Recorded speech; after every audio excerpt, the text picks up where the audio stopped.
साहब की दया से अगर बड़े बन गए, पैसे वाले बन गए हो और जीवन में सुखी रहना है, अपने बेटे को सुखी रखना है, तो संस्कार देखो, परिवार, संस्कारित परिवार देखो, भले वो कितना भी गरीब क्यों ना हो, वहां से बेटी लाओ, तुम्हारी बेटे की जिंदगी बन जाएगी। जीवन भर तुम्हारा परिवार सुखी रहेगा। जब मेरी शादी हुई तो लोगों ने कहा नहीं, आपके लिए तो बहुत बड़े घर की लड़की होनी चाहिए, यहाँ से होनी चाहिए, बहुत बड़े शहर से आनी चाहिए। अरे बहुत बड़े शहर से कहा, अरे बड़े शहर से आनी चाहिए। तब तो कहां से? तो बोलते थे दिल्ली बंबई जैसे शहर से आनी चाहिए। तो दिल्ली बंबई से लड़की ला के क्या मैं फिल्म की शूटिंग करूंगा?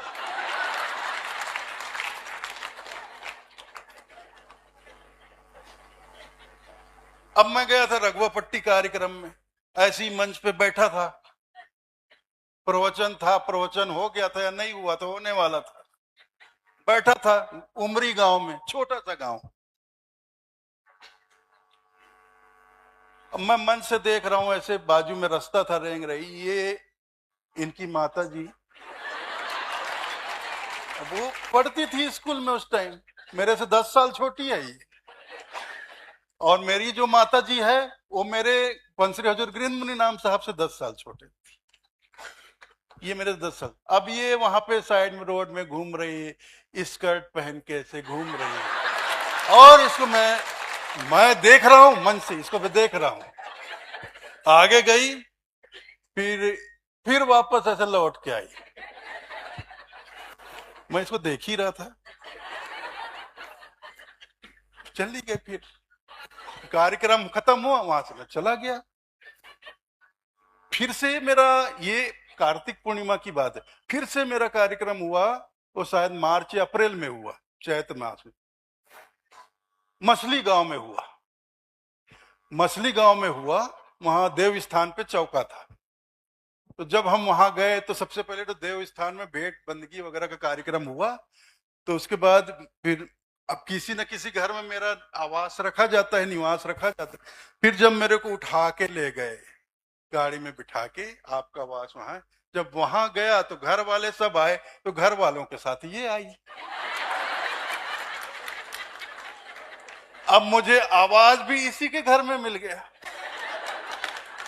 अब वहां मुझे 3 दिन रहना था। अब वहां सारे लोग चटर मटर, ये एकदम शांत रहे, बिल्कुल शांत, चुपचाप। परिवार के साथ बंदगी में आती थी, चुपचाप बंदगी करती थी, परिवार के साथ चली जाती। फिर वहां से लौटा, फिर दूसरे गांव में गया, मेडकी में चला गया।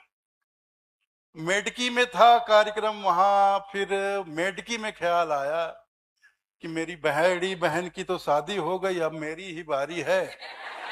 और उस दिन पता नहीं क्या हुआ, उस दिन रात को मेरे दिल की घंटी बज गई, टन टन टन टन टन टन टन टन। नहीं, मैं बोला वो यही है, वो साहेब ने जो मेरे लिए बनाया, यही है वो।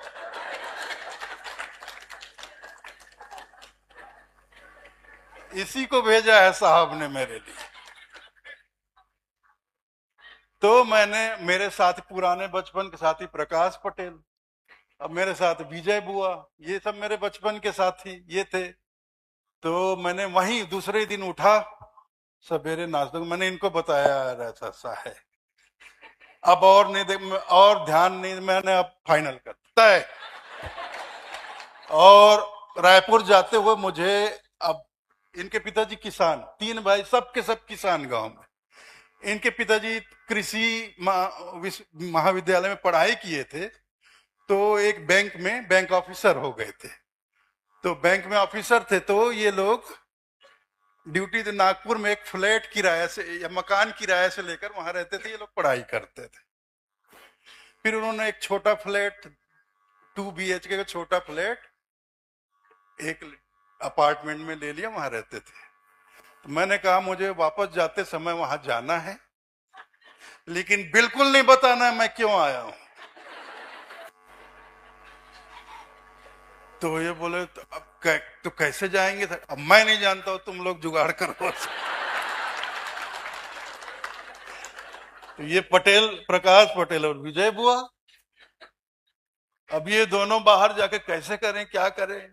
तो इन लोगों ने विचार किया, इनके दादाजी को पकड़ते हैं, इनके दादाजी को पकड़ते हैं। तो इसके दादाजी तो समय शायद मेडकी में ही थे, शायद मेडकी में ही थे ना, वो वहीं थे जहां मैं था।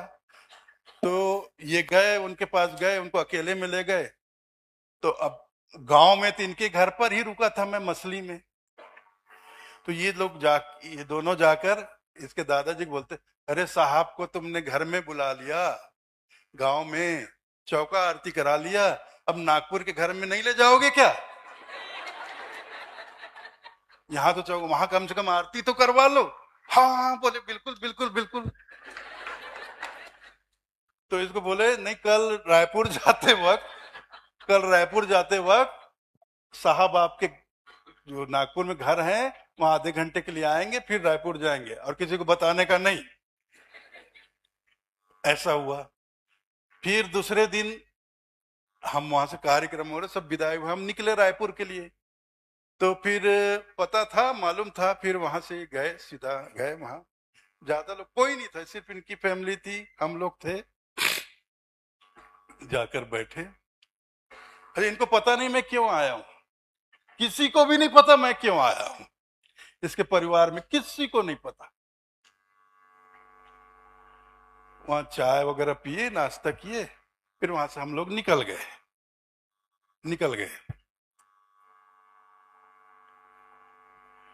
फिर घर आए, घर में आकर मैंने बताया परिवार में ऐसा ऐसा है, वो ठीक ठाक है, तो ऐसा ऐसा है। तो फिर ठीक है, तो फिर बात किसको भेजेंगे, बात मैं कहा वही जो दोनों ही को ही भेजते हैं, मैं दूत बनाकर, प्रकाश पटेल और विजय बुआ। ये दोनों गए। अब इनके पिताजी पटेल साहब यहाँ सामने बैठे थे, अभी दिख नहीं रहे। ये दोनों गए नागपुर, वहां बात ऐसी ऐसी बात है कि ऐसी ऐसी इच्छा है, साफ मना कर दिया उन्होंने। अरे ऐसे कैसे होगा, अरे ऐसे कैसे होगा, वो साहब है, ऐसे कैसे होगा, नहीं हो सकता, साहब के साथ हम साधारण लोग हैं, हमारे घर की बेटी कैसे साहब के साथ शादी होगी, क्या बात करते हो, ऐसे कैसे, नहीं हो सकता, मना कर दिया उन्होंने। अच्छा, इनको मैं बोला था जब जाओगे वहां तो मुझे माँ बाप की सहमति, लड़की हाँ कहनी चाहिए बस। अगर माँ बाप राजी हो गए, लेकिन अब नाम तो पता ही था मेरे, पता चल ही गया था, मनीषा, अगर उसने ना कर दिया, भले ही माँ बाप तो ये राजी हो, मैं नहीं करूंगा, लेकिन अगर ये हाँ कर दे, उसके बाद माँ बाप चाहे सर कूटे, मैं कर ही लूंगा। तो ये लोग भी घबरा गए, पटेल साहब ने मना किया था। फिर ये दोनों गए इसके दादाजी के पास, जाके दादाजी को बताया ऐसी ऐसी बात। तो इसके दादाजी बोले, क्या पागल हुआ है क्या? वो भड़क गए, मतलब इसके पिताजी के लिए, अब इसके पिताजी के पिताजी वो, अरे पागल, चलो मैं चलता हूं बोले। फिर वो आए नागपुर, उन्होंने समझाया बुझाया, शांत किया उनको, शांत किया, तब उनको सब समझ में आया। फिर मैंने बोल रखा था इनसे पूछ लेना भैया, तो फिर ये लोग जाकर इनसे पूछे थे, इन्होंने भी हाँ कह दिया, हाँ कह दिया।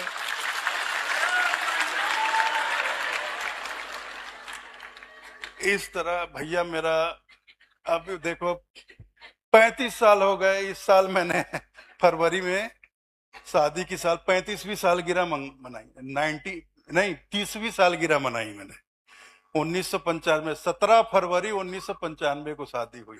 और ये सब कब की बात है, ये जो मैं सुना रहा हूं, ये नवंबर 1994 की बात है, नवंबर और दिसंबर। तो हाँ होने के बाद फिर तैयारी शुरू हुई, सब यहाँ तैयारी शुरू हुई, सब तरफ